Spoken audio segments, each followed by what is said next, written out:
नमस्कार दोस्तों, AD civil services classes में आप सबका स्वागत है। फ्रेंड्स, आज हम लोग अपने इस वीडियो में 70 बीपीएससी एसए का एक टॉपिक डिस्कशन करेंगे जो टेस्ट पेपर में मैंने लगाया था। तो इससे आपको आइडिया लगेगा कि एसए को किस तरह से अप्रोच किया जाए। इसके पहले भी एक मैंने एसए को वीडियो बनाया था।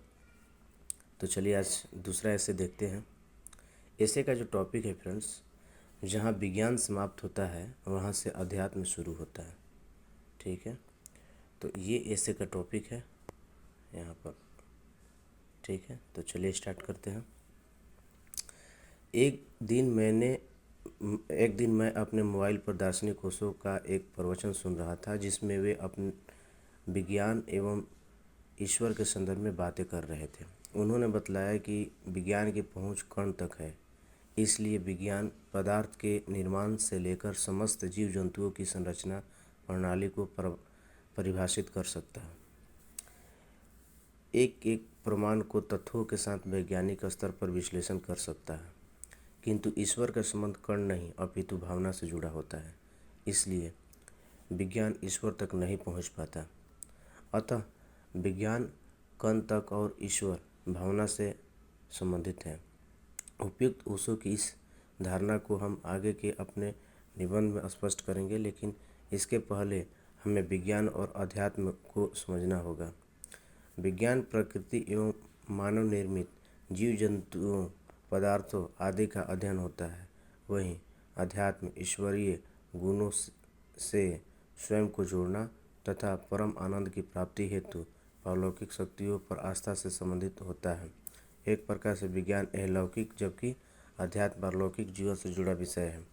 जब हम जीवन की बात करते हैं तब हमें यह देखना होगा कि विज्ञान ने सभ्यता के आरंभ से लेकर अब तक कितनी तरक्की की है। दूसरी तरफ यह भी समझना होगा कि विज्ञान की आखिर समाप्ति कहाँ होती है, अर्थात उसकी सीमा क्या है। मानव सभ्यता के आरंभ में मानव जब पहली बार पृथ्वी पर आया तब उसके लिए प्रकृति अर्थात ईश्वर ही सब कुछ था। पृथ्वी पर होने वाली समस्त घटनाओं को मानव ने ईश्वरीय शक्ति का वरदान या अभिशाप मानकर ही अपना जीवन यापन किया। उदाहरण के लिए प्रारंभ विशेषकर ऋग्वैदिक काल के दौरान ऐसा माना जाता है कि वर्षा हेतु इंद्रदेव जिम्मेदार हैं। वर्षा कराने वाले देव के रूप में उनकी ख्याति थी। वहीं तूफान आंधी के देव अरुण माने जाते थे। इसी प्रकार पशुओं के लिए पूषण आदि। उपयुक्त धारणाओं को आज विज्ञान ने तोड़ दिया है, अर्थात वर्षा, आंधी, तूफान आदि के लिए ईश्वर नहीं अपितु वैज्ञानिक एवं भौगोलिक कारण जिम्मेदार हैं। जैसे भारत में दक्षिण पश्चिम मानसून तथा उत्तर पूर्व मानसून के कारण से अलग अलग मौसम में वर्षा होती है और यह एक प्रक्रिया के तहत होती है। वहीं आंधी तूफान के लिए निम्न वायुदाब और उच्च वायुदाब के कारण घटनाएं जिम्मेदार हैं। वर्तमान समय में तो विज्ञान के द्वारा कृत्रिम वर्षा भी क्षेत्र विशेष में कराई जा सकती है और यह प्रक्रिया क्लाउड सीडिंग के द्वारा संभव है। विज्ञान हर क्षेत्र में तेजी से प्रगति कर इंसान के पारंपरिक सोच को बदल दिया है। संचार प्रौद्योगिकी के विकास के कारण एक समय जब सूचनाएं नहीं पहुंच पाती थी, आज इंसान दूर बैठे एक दूसरे को देखकर बातें कर सकता है। एक समय यात्रा करना बड़ी समय की बर्बादी समझी जाती थी। आज विज्ञान के कारण ही इंसान घंटों मिनटों में हजारों किलोमीटर की यात्रा कर सकता है।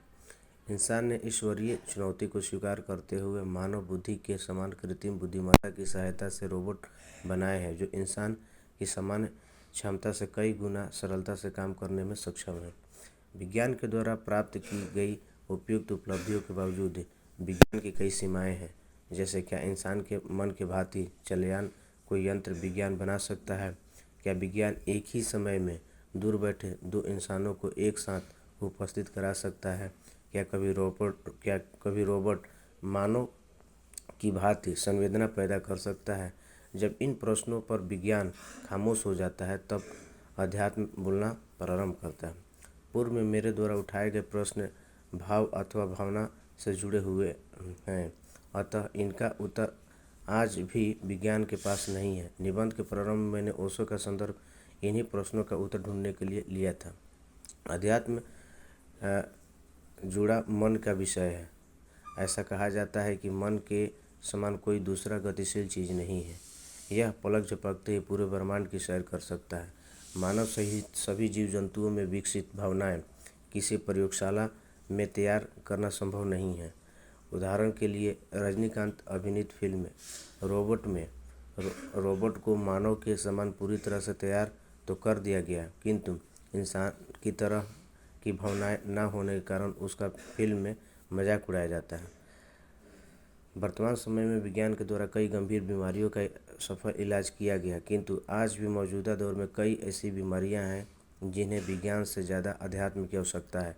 फिल्म मुन्ना भाई MBBS में आनंद नामक रोगी का इलाज विज्ञान के स्तर पर जब संभव न हो सका, तब उसे प्रेम, करुणा, खुशी आदि के माध्यम से ठीक करने का प्रयास किया जाता है और अंत में इसके सकारात्मक परिणाम सामने आते हैं।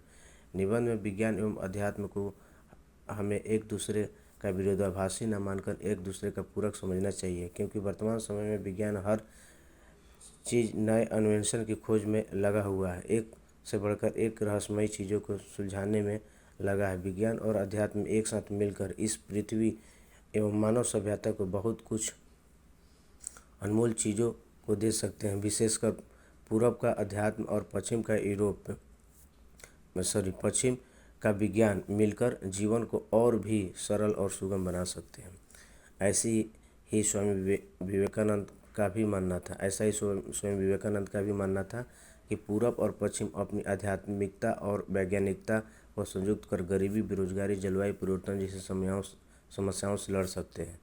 और यहाँ पर लास्ट में कोटेशन है कि धर्म एवं विज्ञान एक दूसरे के आँख एवं कान है, इसलिए दोनों एक दूसरे के बिना अपूर्ण है।